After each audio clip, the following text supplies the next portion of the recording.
You don't seemingly like your own character, so she comes off as an insufferable, whiny brat. And if you disagree with this sentiment, I don't need your business. Thanks. There's something wrong with her. She's disturbed, she's unhappy, and she thinks it's about feminism and the patriarchy and about abortion. The reality is she's just not stable, like the majority of people in Hollywood. They're just not stable human beings. Rumors of Rachel Zegler quitting showbiz have been leaked, and the timing couldn't be more explosive. Once celebrated as Disney's next fairy tale princess, the Snow White star now finds herself at the center of a storm so fierce it's threatening to cut her Hollywood journey short before it truly begins. After months of viral backlash, polarizing interviews, and a production shrouded in controversy, whispers are growing louder that Zegler may be preparing to walk away, not only from Snow White, but from acting itself. If true, it would mark one of the most shocking turnarounds in recent Hollywood memory. Rachel Zegler sparked controversy by openly critiquing the 1937 original film. I know that you've told me before that your version of Snow White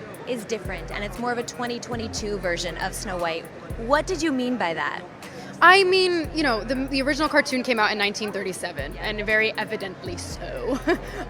There's a big focus on her love story with a guy who literally stalks her. Yeah. Weird. Super weird. So we didn't do that this time.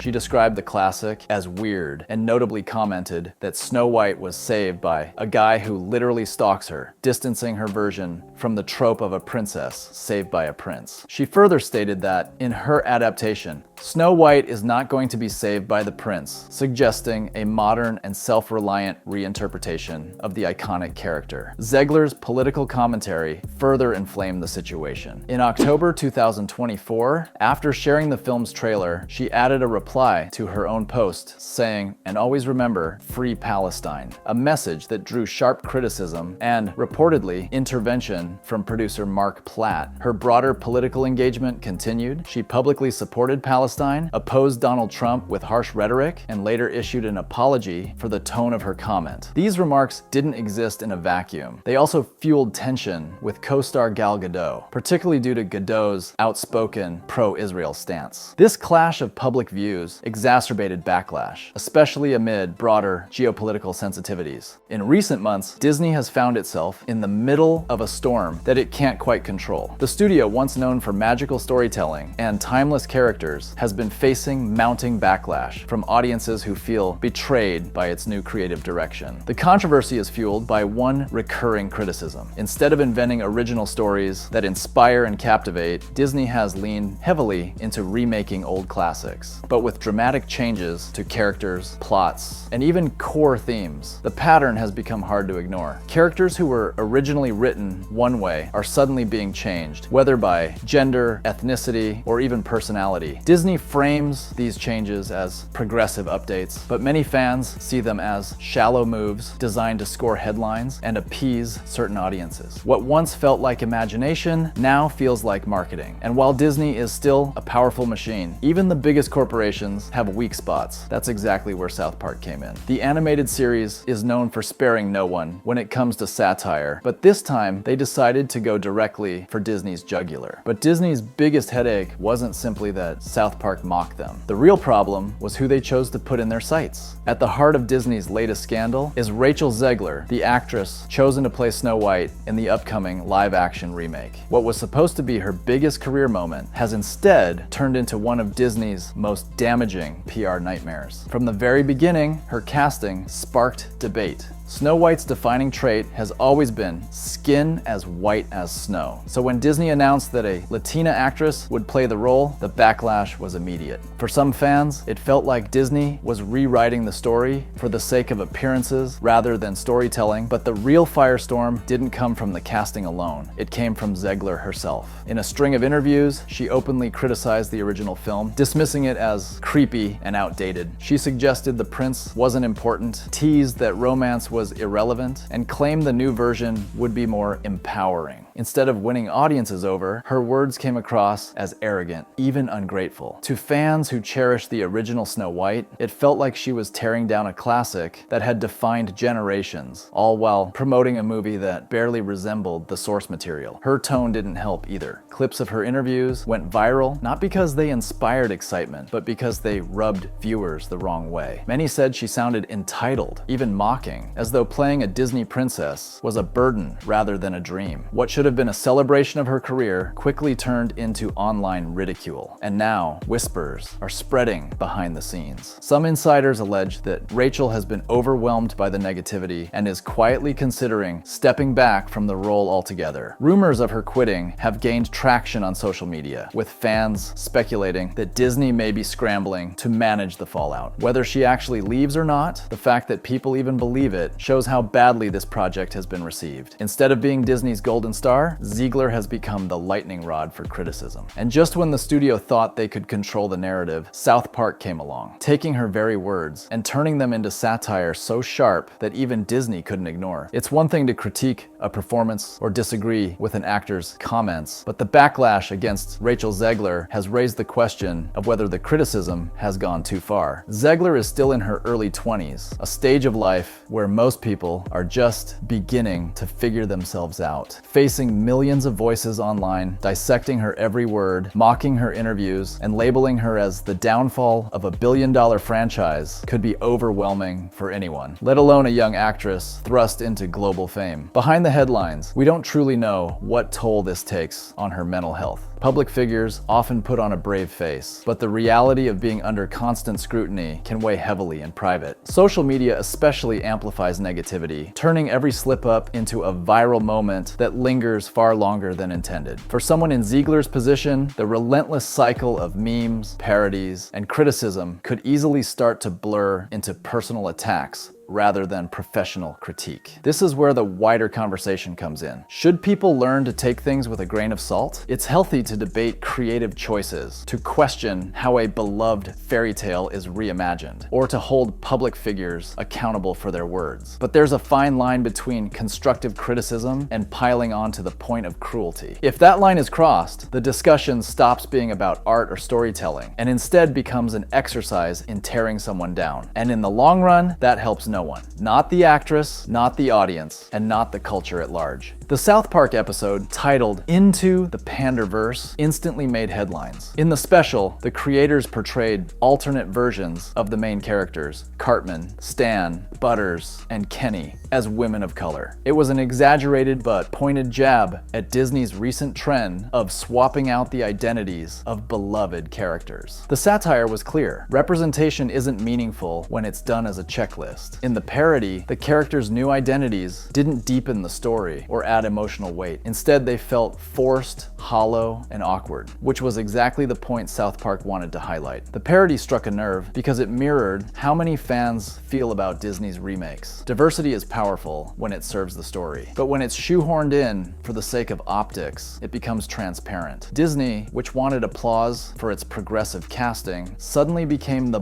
butt of the joke on one of the most brutally honest platforms in entertainment. But if you thought this was just about Snow White, think again. This isn't the first time Disney has been on the receiving end of South Park's humor. In fact, the feud goes back years. South Park has mocked nearly every major cultural institution, and Disney has often been one of its favorite targets. When Disney bought the Star Wars franchise, South Park wasted no time poking fun at how the films were handled. They even mocked Mickey Mouse himself, portraying him as a ruthless corporate overlord who would do anything for profit. These portrayals were outrageous, offensive to some, but undeniably effective at exposing what fans already suspected, that Disney's magic often hides a cold, calculated business model. In 2022, South Park released The Streaming Wars, another biting commentary that criticized Hollywood's obsession with subscription services and endless spin-offs. Disney was once again caught in the crossfire, painted as a studio too focused on profits to care about originality. So when Into the Panderverse came out, it didn't feel random, it felt like the next chapter in an ongoing rivalry, and this time it was sharper, funnier, and far more dangerous for Disney's reputation. And while Disney brushed off those earlier attacks, this time they might actually be worried. Here's why this episode cut so deeply. Disney isn't in a position of strength right now. The studio has suffered several box office disappointments. Live-action remakes, which were once easy wins, are no longer guaranteed successes. The Little Mermaid remake drew backlash for its casting, and although it still made money, it left audiences divided. But Snow White is proving to be even worse. Before the film has even released, negative buzz has been overwhelming. Clips of Rachel Zegler's interviews have gone viral for the wrong reasons. Fans criticize her tone as dismissive and entitled, while Disney is accused of destroying a fairy tale to chase approval points. Behind the scenes, rumors suggest that Disney executives are growing nervous. Some reports even claim that the studio attempted to pressure networks into pulling back on South Park's parody, seeing it as a direct threat to their brand. Whether or not that's true, it speaks to just how sensitive Disney is right now. Because the real danger here isn't just what South Park said, it's what audiences are starting to realize. What makes the Panderverse episode sting is that it exposed an uncomfortable truth. Diversity without depth doesn't mean much. When studios recycle old stories and simply swap out identities, it feels like box ticking, not storytelling. Audiences don't hate diversity. In fact, people want to see different cultures, backgrounds, and perspectives, but they also want those elements to feel authentic, organic, and meaningful. When Disney simply pastes a new identity onto a character without weaving it into the heart of the story, it feels like pandering, exactly as South Park labeled it. Fans are left asking why Disney won't invest in creating new characters and new stories that naturally showcase representation. Why change Snow White into something unrecognizable when an original tale could do the job better and with far less backlash? South Park may have delivered the message with crude jokes and over-the-top humor, but the core point landed. When the world's biggest entertainment company is outsmarted by satire, maybe it's time to rethink the strategy. And that's why this episode may have hit Disney harder than anything before.